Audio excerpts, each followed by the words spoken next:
Hey everyone, it's Reed. Today I'm interviewing David Hogg, and he represents yet another of the disparate but important voices that you're going to hear on the home front. Guys, I am not going to be doctrinaire. I am not going to listen to only one group or only one voice. The only thing I believe in is that America can and should be better, and we can make that happen together. I hope you enjoy this episode. I hope you enjoy the voices we have, and I hope it makes you think about where we can and should be going. And now, on with the show. Welcome back to the home front. I'm your host, Reed Galen. Today, I'm joined by David Hogg, Vice Chair of the Democratic National Committee. He's also the president of Leaders We Deserve, a grassroots organization dedicated to electing young progressives to Congress and state legislatures across the country. He's also co-founder of March for Our Lives, a youth-led movement dedicated to promoting civic engagement, education, and direct action by youth to eliminate gun violence in schools. Today, he's coming to us from Southern California. David, welcome to the show. Thank you for having me. Happy to be on. All right, so you've made some news the last few weeks. But before we get to that, I want to talk about your background. So obviously, you went to Parkland High School, Marjorie Stoneman Douglas, excuse me, in Parkland, Florida. And you were a survivor of the shooting there. Let me ask you this. Do you believe that that experience has made you willing to say and do things that other people in politics might not be willing to say and do? I think the experience of Parkland certainly did that, but I also think my life beforehand did that a lot too. The reason why I ended up in Parkland in the first place is because when I was in fifth grade, my father was diagnosed with early onset Parkinson's disease. And my family knew that that would likely mean an early medical retirement for him and that we would not be able to continue to afford to live in Southern California, where we lived at the time, should he face that early medical retirement. So my family decided after his diagnosis to move to Parkland, Florida, where we had family nearby, and it was the safest community in Florida multiple years in a row, only to then go through the shooting where a deranged 19-year-old former student armed with an AR-15 who had repeatedly threatened to shoot up my high school multiple times ended up murdering my classmates and teachers. And as a generation, we've grown up hearing over and over again politicians sending their thoughts and prayers in response to instances of gun violence rather than showing us their concrete actions of what they're doing to actually address that issue. And after Parkland, we were told by a lot of the purported experts that you can't talk about ending the NRA or taking on the NRA. You can't talk about banning assault weapons. You can't talk about any of these other things because Florida, it's a purple state. It's going to be hard to get anything done here. And it's terrible what happened to you kids, but nothing's going to change. And because we were teenagers and we did the exact opposite of what the purported experts and adults told us to, we ended up, despite all those expectations in a Republican trifecta, raising the age to buy a gun to 21 and passing a red flag law that has been used to disarm people that have risked themselves and others over 21,000 times. So I'd say yes. Because of my experience and what I was put through, I've seen, like my generation, we've seen and lived through the consequences of politicians sitting on their hands and not addressing the urgent crises that we face in our time. And that's part of the reason why I'm willing to say the things that, I think need to be said, even if they aren't necessarily popular with the establishment, because I know who pays the price of when we don't. So a friend of yours I saw the other day and was talking about a meeting. I won't go into too many of the specifics that was going on during the Democratic convention in Chicago last summer. And it was a briefing by the Harris campaign leadership. And they were obviously conventions are big rah-rah events. Everybody's getting on board. It was, as an old advance man, David, it was a great event. But in this particular briefing, you were one of the only people in the room, as I understand it, being told this story, that stood up and said, you all have no idea what it is you're talking about. We're plummeting with young men. All the things you're talking about, you're missing the overall. And this was a room of donors and, higher ups in the party and everything else. So what made you willing to stand up in front of that room and say, the emperor's got no clothes on? I'm a big believer that pointing out when you don't think something is going wrong is not a bad thing. I don't think that people should take disagreements personally. I think that's part of what can make our party great is that we are a big tent and that we have discussions around the things that we think are important even when they aren't popular. And I felt like I had a duty to represent young people in that room when I was one of the youngest people there by probably a decade or more. And probably one of only 5 or 6 people I would say that were under the age of 40 in that room because it's part of that briefing was part of the National Finance Committee, which is basically the campaign's like biggest bundlers and like people who donate the most money that are there. And the way that I got there was thousands of people gave money through, links that I told them to give to the campaign through, which then I was able to take credit for with the campaign in order to become part of that committee. So it enabled me to get in the room that basically few other, if not no other young people under the age of 30 were able to get into. And I asked them, what are we doing about young men? And I got an enormous number of people reaching out to other friends on the committee who were telling them, like, why would David ask that question? That's so ridiculous. That's not important. That's not something we need to be focused on. And it's insane that he would even ask that. And then we saw, unfortunately, one of the largest shifts to the right of young people in American history, fueled predominantly by younger men. And I felt the need to ask that question because I believe that we need to ask important questions like that, even if they aren't popular. Because what I'm interested in is not the politics of comfort that has brought our party to this place, that has brought us to this place of telling people, well, you can't tell the president he's too old to run again. You can't tell this person that they can't be in this position or like that they should think about, moving on or deciding to serve in some other way. I'm a fan of the politics of winning. And that means we need to create a culture where we tell people what we need to hear instead of what we want to hear. And look, if people want to say all kinds of shit about me because of that, I don't care because I know ultimately who pays the price for that comfort. And it is a generation that has been left on by a political system over and over again. So that is why I brought that up. I wanted to highlight a real concern that I had. And frankly, part of it was I didn't know what we could do at that point either. But that's not my job. My role with the campaign was to help raise money on the National Finance Committee and help rally young people for Vice President Harris. However, we knew that we had a major problem with young men at the time. Well, and not just young men, but African American voters, Latino voters, urban voters, right? I mean, David, that was, I think, one of the issues that the campaign faced and the party still faces is there were voters available to make sure that Kamala Harris was president of the United States. They chose not to show up. And to me, that's a question that I think that you're probably wrestling with on a daily basis. And I think is part of what you're trying to do here is like, what does the party stand for? Right? Like, to your point, like, if the party wants to be a big tent, it's got to let more people in. And the politics of winning is addition, not subtraction. Yeah, it is. I think across the board, I want to say I think Vice President Harris did a remarkable job given the situation she was put in and given the fact that in basically every other country around the world, we saw a major backlash against incumbents. And if anything in the US, it was less than it was around the world, although that obviously doesn't make us feel better given the situation that we're in. I just want to make sure that I acknowledge that I think she was put in a damn hard position and she did a pretty damn good job of trying to bring things together at the moment. And of course, it wasn't enough to get across the finish line. I think what we got to do in order to get back to winning, frankly, the parties in some senses have flipped. Where back in the olden days of the early aughts, if you will, or the late '90s, at least, the Republicans were the judgmental ones. The cultural message from Republicans was if you don't have a family, if you don't have children, if you don't have a white picket fence, if you're not a Christian, you're a terrible person, especially if you, God forbid, do something like smoke weed or something like that. And it was from a very morally superior, looking down on people notion. And I think that the country reacted with such anaphylaxis towards Donald Trump and how clearly immoral and bad of a person he was that we kind of adopted that culture ourselves of judging other people, even though I would say initially it came from the right place because Donald Trump obviously is misogynistic, he is racist, he is xenophobic, and we see that. Um, you're not going to change people's minds by shutting them down and calling them names, right? You change people's minds by having conversations with them, asking questions, and having those conversations over and over and over again. And this isn't to say that we need to befriend everybody, if they say something reprehensible by any means at all. But what it means is like you need to be willing to have those uncomfortable conversations at Thanksgiving with your family members and not come at it from a place of talking down to them, where we have to understand in our party, it's not a matter of what is said, it's a matter of what's heard.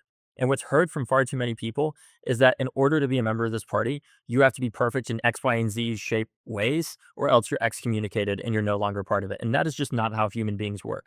And what I think we need to create here is a politics where we remain true to our values of, equality, of fighting for justice and helping people, but make sure that we're working to bring people in and calling them in when they do mess up and not creating a culture where we're pushing people out when they mess up and other things like that. Cause I don't think it's very healthy. And I think just being against Donald Trump is not a vision. It's not. What we need to show people, and what really brought this home to me was actually after that meeting. Just a few days after that meeting that where I said, "What are we doing about young men?" I unfortunately had to step back from being on the campaign trail with a lot of our young candidates with Leaders We Deserve to come home to take care of my father, who was in the final weeks of his life with Parkinson's disease. And his cost of care for a month of care, despite being a Navy veteran, helicopter pilot, and a medically retired FBI agent, was $19,000 a month for at home care. And the only reason I remember having to create a spreadsheet to figure out how long we could afford to keep my dad alive for. The only reason why my family didn't go bankrupt is because he didn't live long enough for that to happen. And because he was still able to have insurance under the Affordable Care Act that Democrats accomplished. And because of the Social Security system that Democrats created so that an early death sentence doesn't mean a financial death sentence to one's family. But we have so much more work to do. And what I think our vision needs to be is talking about what are we doing to make it so that people do not have to make impossible decisions that they should not have to in the richest country on the planet. The fact that medical debt, in my opinion, exists is horrifying and should not be the case, right? When we have millions and millions of people living through that. The fact that we have so many young people that have done throughout their lives what they have been told, where think about it. We have some of the lowest rates of alcoholism as a generation, some of the lowest rates of teen pregnancy, some of the highest rates of education, some of the highest voting participation rates of any generation. We have done everything we've been told throughout our lives on average. What has the result been? We have found ourselves not only in danger in our schools from gun violence. If we do graduate and survive school, we then are buried under a mountain of debt if we choose to go to college, that then we aren't able to get nearly as good of a paying job as we used to be able to get. That then results in us not even being able to afford our rent half the time. And I think what's happening with a lot of these younger men is, frankly, I think a lot of them are not going to college as much. So they're not earning as much money. And then they are seeing a lot of these younger women succeed more than them or make more money than them because those women are choosing to go to college. And those young men, it's easier for them to look at somebody like Andrew Tate and say, oh, the reason why somebody is succeeding is because of, women getting prioritized or something, rather than reflecting on the fact that men are not going to college nearly as much, right? They're not getting nearly as much of an education. When that happens, they're not going to earn as much money. And what's interesting as well is around the world, this is not just an issue with democratic messaging. I wish it was. It would make it a lot easier to fix. This is happening in every developed country where younger men are becoming more conservative and younger women are becoming more liberal. It's happening in South Korea. It's happening in basically every single developed country around the world. So it's not just an issue of, Democrats have a messaging problem. This is an issue that is happening everywhere. And I think part of the answer to it has to be providing a vision of what are we doing to make it so that the only obstacle to you being able to afford a home, being able to afford your education, being able to get healthcare is not whether or not you can afford it, but it is how hard you can work and how creative you are as a person in order to succeed in this country. Not whether or not you're able to, pay half of your income to a landlord, for example. You mentioned college a lot and, the fact that young women tend to be going to college more than young men. But let me ask you this. I mean, there was a time, right? And this was a time of great Democratic hegemony in American politics where, a union member, right, could work a job, have a one income household, own a home, send kids to college, right? Send those kids to that next generation. But what you're really talking about, David, from my perspective, is the death of the American dream. That there's a promise that we've continued to make that is really empty. And from my perspective, and I'd love to get yours, is the Republican Party says the American dream's dead and they broke it, and you have every right to be angry about it. And the Democratic version of that is no, just do what you're told. The system works. And if you just trust us, it'll all work out. But the problem, is you just laid out, is that that's just not true. Right. And I think what we have to do is address the fact that this is not just a demand side problem where we need to continue to subsidize more people and try to spend our way out of things. That is, I think that's an important component, right? But I also think we need to address the fact that part of what's driven up college costs is the enormous number of administrators that they have on college campuses that has grown exponentially, even as it hasn't matched nearly as large of an increase of students going to school. I think what we also need to look at is things like the PRO Act, which we had an opportunity to pass but didn't pass. It would have significantly strengthened collective bargaining rights because part of the reason why, when you see the split between productivity, which is how much people are earning versus how much these companies are earning, how much workers are earning, a lot of that starts with the evisceration and cutting down of so many unions around the country. because of the evisceration of their collective bargaining rights, where we've seen, CEOs and other people get grotesquely wealthy and make enormous amounts of money, even as they're leaving a lot of their workers behind. And part of what has made our country so great, at least leading up to this point, was making sure that after World War II, that the prosperity that came with that was actually being more evenly shared across the board with workers so that they could afford to live on one income. And also acknowledging the fact too that part of the reason why people could afford to buy houses back then is because they were way smaller as well. They weren't nearly as big as they were today. And everything that we haven't been able since the 70s, when we started to liberalize a lot more trade, when we started to make it easier to import things and, promote free trade around the world. Yes, plasma screen TVs, non-essential items that you don't need to live have gotten cheaper. It is a lot cheaper to buy a microwave today or a TV or whatever consumer electronic it is or a computer than it was in the 80s, for example. However, the things that we can't import that people actually don't really have a choice of buying or not for the most part, if they want to succeed more, getting an education, getting a home, paying for healthcare, paying for childcare, paying for elder care, all of those things across the board have gotten enormously more expensive. And I think the message that Democrats need to have is not just how are we throwing more money at these issues. Of course, some of them we do need to give more funding to, obviously, but also what are we doing to address what is making everything so expensive to begin with? What are we doing to address what is making college expensive to begin with? What are we doing to address what is making healthcare and medications so expensive to begin with and building housing, right? In California, the reason why I ended up in Parkland, it's not because they have a Republican trifecta out here that has made it incredibly hard to build housing, which then resulted in this housing crisis. It is in part because of the enormous burdens of regulations like CEQA in California, which is a very strong environmental law, but has made it actually a lot harder to build high density housing to address a lot of the housing crisis. And the result has been property prices skyrocketing and forcing a lot of the working class out of our blue states. And at this point, if people don't agree with me, that's fine. So be it. But we have to acknowledge the fact that our party in many of our blue states, we are losing population dramatically because people cannot afford to live in our blue states anymore because it is so expensive. And frankly, a lot of this, what makes this difficult, is that it is a product of an unintended consequence of the enormous growth of many of our blue states' economies. Because we've done such a good job as Democrats at actually investing in education, it's come back to bite us in the ass where people are making so much money now that they're able to buy bigger and bigger houses and they bring in a lot of people that are able to earn much higher wages into these states that move to states like California. But then the people that live there, the working class people that live there, they are pushed out a lot of the time because of the enormous rises in the cost of living that come with that. And the challenge that I think Democrats face is what are we doing to address the unintended consequences that come with having state GDPs that dramatically outpace the national GDP growth, for example? What are we doing to make it so that when our states do have so much prosperity, that we aren't just looking at the GDP of our states, we're also looking at things like the Gini index, how that prosperity is actually being shared and how it's not just percolating to the top, where it's the opposite of any form of like the bullshit trickle down economics that Reagan is pushing.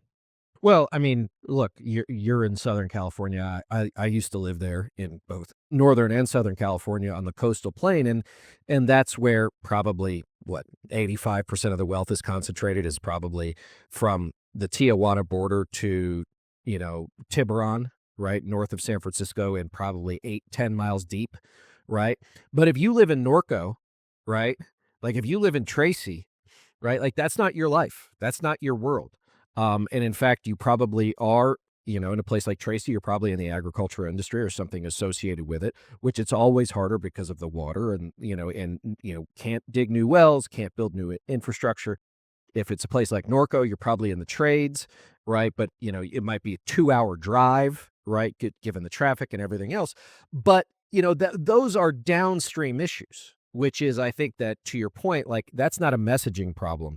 That's downstream of a problem of a lack of belief, which is no one believes that anything matters. Look, I'll say this. Yes, the Democratic Party has a historically low approval rating. Fine, whatever. It's not like the Republicans are like that much more popular. In fact, they're like 9 points less unpopular. Like nobody likes Republicans either, right? So that's a different thing. But I think to your point, going back to something you said a few minutes ago, is that it's not enough to be anti-Trump. Look, I've tried that for the last 10 years and it didn't work last year. But David, to your point, when and where and how and who, is it you? Is it someone else? Is the Democratic Party going to stand up and say, this is what we are for? This is who we are. This is what, if given the opportunity, we will do. Because the social compact that you talked about, much of it going back 90 years to Franklin Roosevelt, is completely broken, right? It started breaking down in the 70s. That accelerated, massively in the 80s.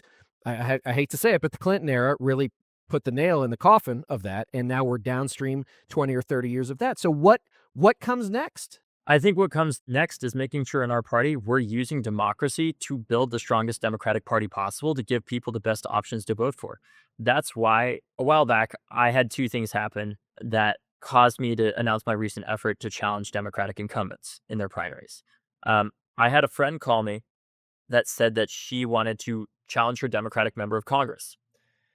And I was like, in their primary, and she said yes. And I said, okay, well, who's your member? And it was somebody in a D+3 seat, which means for those of you that may not be aware, that's a very purple seat. That if my friend did challenge that person and won the primary there in order to be the Democratic nominee, it's very likely that she would not win the general election because it is such a purple seat. Right. It's a swing district. We need the Right. strongest people in those districts possible in order to win the House, the U.S. House. So I told her, I was like, I understand you're frustrated. Do not do this because this is a real danger to us losing the House. And we, right now, with democracy on the line in the way that it is, with the president threatening to suspend habeas corpus, with the president literally disappearing people and not listening to the Supreme Court and so much more, we cannot risk any potential chance of not having a majority in the House right now. And she listened to me, thankfully. And then the next day, I was at another National Finance Committee retreat where I asked another one of those questions that you may hear about, which is we were looking at a graph of our party's approval rating, and it was at the bottom of the chart. And I said to our data person, what did this look like for Republicans before the Tea Party happened? And our data person said, identical. And I said, got it. We got a real problem. And I felt like I had just seen lightning and now I just heard the thunder and I realized I was in a extremely dry forest all around me. And everybody who was around me was just acting like, I know it's been 15 years since there's been any rain here, but it's really going to come this time in these midterms and then we're going to be fine and nothing's going to burn down. And in that moment, I realized we can either have a controlled burn in our safer congressional districts where we try to give people the option of voting for somebody better, because sometimes it's not just a messaging problem, it is a messenger problem, where I think the idea that somebody is entitled to be in their position of power forever, that this is your seat, is extremely, it's just wrong. It's not your seat. It's your constituent's seat. And I believe it's incumbent on us as the Democratic Party to give people the best options possible in order to represent them, especially in our safer blue seats. So what I decided to do was to announce an effort where we're going to spend with my organization, Leaders We Deserve, millions of dollars to support younger people that are challenging people in safer Democratic seats that we feel like are failing to meet the moment here right now. And in addition to that, we're also going to support people that are in competitive seats to help get Democrats elected in competitive seats to defeat Republicans, to break the Republican majority in state legislatures and Congress, because it's possible for us to do two things at once.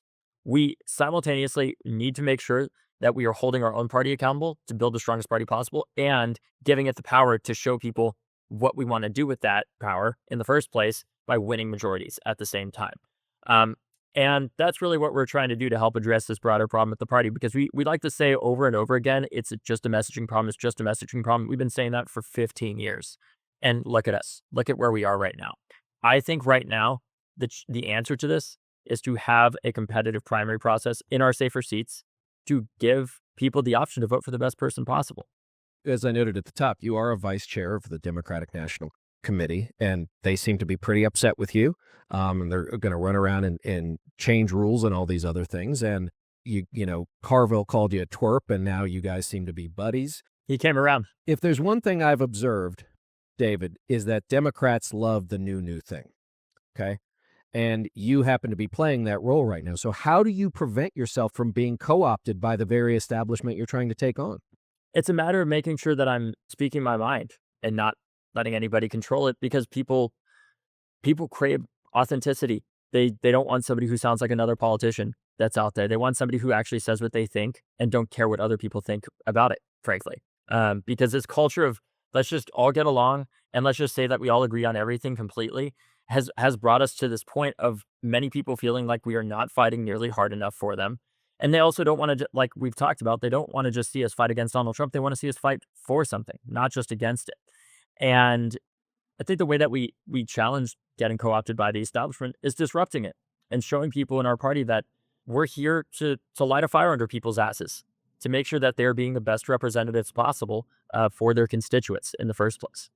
Let me get to straight politics for a second, electoral politics. So, both strategically and tactically, are you going to do things differently in your organization and within these campaigns than has been done in the past? You mentioned a data guy.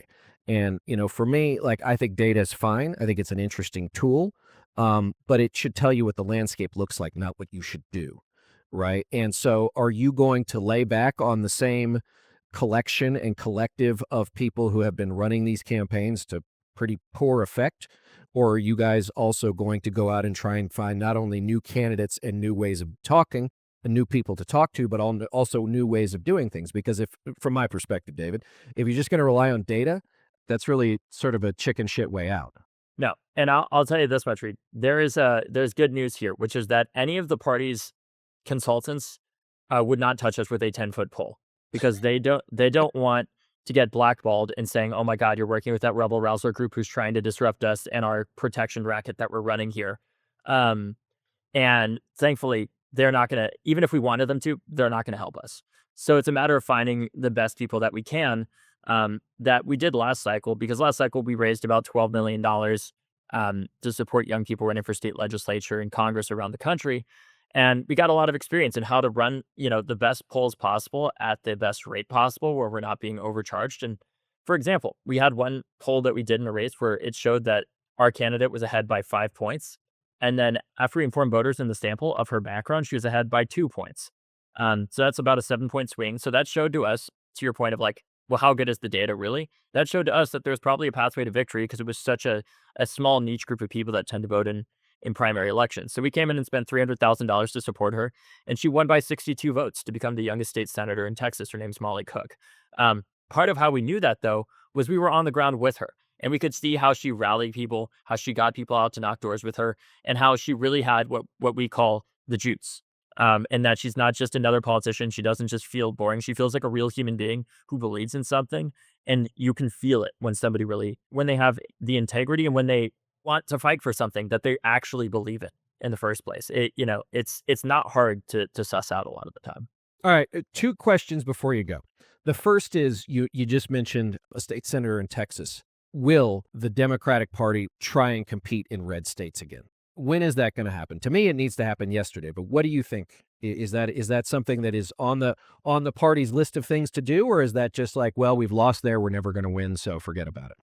Our chair, Ken Martin, has announced like a 50 state and 7 territory strategy to try to get way more funding out to red state parties in particular, so that we aren't giving up on any state around the country. It's a delicate balance, though, because we obviously have limited resources. And when you have to balance, well, what's strategically best with, what party donors want, like they want to support competitive races where we're the most likely to win. And a lot of the time, they think that those are just going to be in 7 states around the country. Part of what we've been trying to do with Leaders We Deserve in particular is lay the groundwork for the future of the Democratic Party, though. We know, unfortunately, because of the cost of living crisis that is fueling mass immigration, a mass exodus from a lot of our blue states into redder states, that states like Georgia and North Carolina are going to gain electoral votes, along with Texas and Florida, after the next census. And we are trying to lay a 10 to 15-year ground game for the future of the Democratic Party, not to be playing for where it's competitive right now, although we want to do that as well, but to be laying the groundwork to make it competitive in the future with these younger candidates. So that's why last cycle we helped elect the youngest person in the Virginia legislature who broke the Republican majority there. That's why we helped elect the youngest person in the North Carolina legislature who broke the Republican supermajority there. That's how we supported electing the youngest person ever in the Georgia state legislature, Bryce Berry, who's 23 years old and flipped a seat as well. Um, and that's really what we're trying to do. So I don't have total control, even as a vice chair. This is a volunteer role that I'm in. It's not paid. contrary to what some people think. It's not. And ultimately, the role of where a lot of the money goes, it comes down to, what our chair wants to do, which is totally fine. What I'm trying to do is invest for where we want to be in 10 years or more, for the future of the party with these younger people in these redder states that are being written off right now, that it doesn't cost that much to win a race for. And over time, as they gain that experience, they can then run for governor, or they can run for Senate, or they can run for Congress, or whatever it is. And then eventually, hopefully, one of them will run for president, and we'll all be saved and everything will be great. Almost sounds like a functioning political party, David. Okay, last question for you. So you were just on Bill Maher. I watched the Tara Palmieri show where you and Carville were on together. You're getting a lot of national attention. You've got a team around you. How are you keeping perspective? Because I've been doing this probably longer than you've been alive. It's very easy for folks like you to get inside a bubble, and the people around you want to keep staying around you, and the people who are giving you money want to believe that they're being listened to. So how do you keep perspective, and how do you find that north star that doesn't allow, look, you've had a level of fame and notoriety since Parkland, unfortunately. So how do you stay on track personally? I always come back to this one question, which is, who did I want when I was younger that we didn't have, that was out there? A politician or elected official that was fighting for the right thing and wasn't corrupt, right? I actually originally, when I was in high school, I wanted to be a journalist, like Mike Wallace, frankly, where I would go and call out politicians and just scare the shit out of them, basically. And because my philosophy has always been the only good politician is a scared politician. There's plenty of good people out there, but frankly, the only thing that the good people and the bad people and everybody in between cares about is getting reelected. That is all they care about ultimately. That's what cuts through all the bullshit and all the, oh my God, it's so terrible what happened to you guys. We care so much, but we're not going to do shit about it. That is ultimately what cuts through it. That is all they care about, unfortunately. And what I realized after Parkland is that it's not enough simply to call out what's wrong. It's not enough to tell the story when the story needs to be changed. And that's what I really wanted to do. That's what my classmates really wanted to do. And that's what our generation really wants to do. We want to help change the story of the country that we were born into and bring it back to more of the promise that we were given when we were younger of what our country was instead of what it actually is at this point, and talk about how are we fighting to revive the American dream. So when I'm in those moments, what I look back to is, one, I surround myself with a lot of people who do not agree with me. And you know, I obviously don't even have an option a lot of the time in whether or not I talk to those people, whether it's on literally on the other side of the aisle on something like guns, or whether it's within our own party because they don't agree with what I'm doing here. So one, it's talking to them about it. And two, it's remaining principled and talking about, am I doing this because I want to just keep a bunch of people happy and keep some title that I have? Or am I doing this because I believe it is what we need to do to help revive the Democratic Party and win back our young people and win back the demographic, that address the fact that we lost vote share with almost every single demographic except the elderly and highly educated. That is not what a party with a political future looks like. That's not what a healthy party looks like. And we have to win back our young people. And that's part of what I'm trying to show them with this is, although I know it's going to ruffle feathers in the establishment, I don't give a shit about the establishment when it's what has brought us here. What we need is a new establishment that actually doesn't just say, well, what determines whether or not somebody should be in a position of power is how long they've been there. What we need to understand is experience is only as important as it is effective, right? You can be somewhere for decades and do a terrible job. It doesn't mean that you're the right person to serve in that position. There's a lot of failing upwards that happens in politics. And what we need is a healthy culture that focuses on who is the best to actually serve in these positions. And look, if we challenge a bunch of people in these races and we don't win, so be it. That is their constituents' choice. But at least we are trying to give people the options of voting for something different here and also fighting to build the strongest opposition party possible to Donald Trump that is not simply coming to you with a message of saying, this is why Donald Trump is so bad in all these ways, but saying this is what we're going to do to fight back against the politics of scarcity that he used to get to his position, where he said, you can't let immigrants into the country because there isn't enough housing. You know what the answer is to that? It's to build more housing. It's not complicated, right? You know what the answer is to that? It's to ensure that we have a immigration system that is not incentivized to be broken, because most of the people that get detained by ICE get sent to private prisons that make billions of dollars off of our immigration system being broken, and are literally incentivized to keep it broken as long as possible by keeping people in this legal limbo, right? What we need to be talking about is, how are we making sure that even if you don't want to go to college, that you can still get a good job where you can afford a home, where you can afford to raise a family? Because the only option, the only question that young people or people in this country in general should have to face when they're making major life decisions like that isn't, how many more jobs am I going to have to take on? It's going to be, well, how hard can I work ultimately in order to get there, and not have it in a place where they feel like it's completely unattainable. Because I think the reason we're losing so much with so many demographics is people are losing faith in our country. That is what I believe is happening. And I think the answer to that is the strongest Democratic Party possible, that people actually have faith in, because they know it stands for something and it fights for them. And what it stands for is them and not special interests. Amen to all that, David, and I hope you'll come back and see us as you go down this road. But before we let you go, where can we find you online? Where can we find your organizations, and how can folks get involved? People can go to leaderswedeserve.com if they'd like to support us. Our candidates, they don't take corporate money. We don't take corporate money. So we rely on about 200,000 individual small donors around the country. So if you want to do that, you can go to leaderswedeserve.com. You can also follow me on social media, just look up David Hogg and you'll find me there. And, get involved as well in your local Democratic parties. It's easy to feel like nothing's going to change, but I can tell you it certainly will not if we continue to believe that it's not going to. And the only way that it might is if more people get involved in their local parties and try to be part of the change that we all want to see. Well, good to hear that. All right, gang. As always, you can find me on Twitter, TikTok, and says.us, at Reed Galen, on Threads and Instagram, at Reed_Galen USA, and of course over at Substack, also at the Homefront. David Hogg, thanks for joining me. Thank you. And everybody else, we'll see you next time.